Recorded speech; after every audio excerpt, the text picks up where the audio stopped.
এক মিনিট বাংলায় বলবো। আপনাদের মনে আছে কিনা জানি না, আমরা যখন গত বছর প্রধানমন্ত্রী গত মাসে এত দ্রুত কাজ হচ্ছে যে মনে হচ্ছে এক মাসে এক বছরের পরিমাণ কাজ হয়ে যাচ্ছে। গত মাসে আমরা যখন মাননীয় প্রধানমন্ত্রীর সাথে চায়না গেলাম, তখন আমাদের যে ডেভেলপার কোম্পানি আছেন ওনাদের যে চেয়ারম্যান ছিলেন উনি আমাদের মাননীয় প্রধানমন্ত্রীর সাথে দেখা করেছিলেন এবং কথায় কথায় একটা প্রশ্ন এসেছিল যে এই জোনটা চালু করতে আসলে কতদিন সময় লাগবে।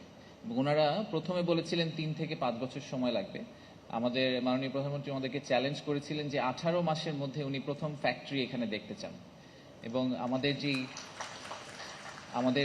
ওনাদের যে চেয়ারম্যান ছিলেন উনিও প্রমিস করেছেন তারপরে যে প্রথম 18 মাসের মধ্যে উনি প্রথম ফ্যাক্টরিটা প্রোডাকশনে আমরা এই এলাকায় দেখতে পাবো।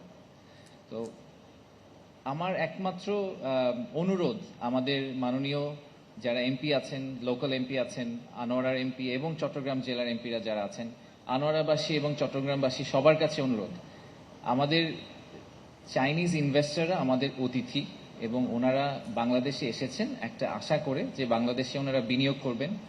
বিনিয়োগ করে ওনারা অবশ্যই নিজেদের প্রফিটটা নিয়ে যাবেন এবং নিজেদের প্রসপ্যারিটির কথা চিন্তা করবেন, কিন্তু একই সাথে আমাদের দেশের হাজার হাজার মানুষের কর্মসংস্থান হবে।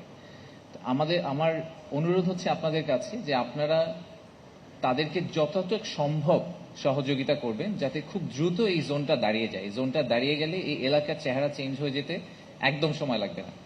তো আপনারা সবাই সাহায্য করবেন। আমরা সরকার থেকে যতটুকু সম্ভব, যেভাবে সম্ভব ওনাদেরকে সাহায্য করব।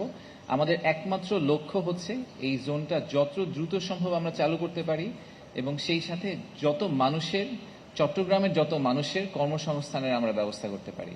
সবাইকে এই রিকোয়েস্টটাই রইল এবং কোনো সমস্যা যদি আপনারা ফেস করেন, কোনো ধরনের সমস্যা যদি ওনারা ফেস করেন, আমাদের রিকোয়েস্ট হবে যে আমরা সবাই মিলে, আমাদের প্রধানমন্ত্রী যেরকম করে বলেন যে সবার আগে বাংলাদেশ, আমরা নিজেদের স্বার্থটা না দেখে দেশের স্বার্থটা একটু আগে দেখি এবং আমাদের দেশের স্বার্থের, আমাদের মাননীয় মন্ত্রী যেটা বলেছেন, এই দেশকে এগিয়ে নিয়ে যেতে হলে বিনিয়োগের আসলে কোনো অল্টারনেটিভ নেই। সো আমরা এই বিনিয়োগের বিরাট একটা সুযোগ পেয়েছি, বিদেশি বিনিয়োগ আসবে বাংলাদেশে এবং বাংলাদেশ এগিয়ে যাবে।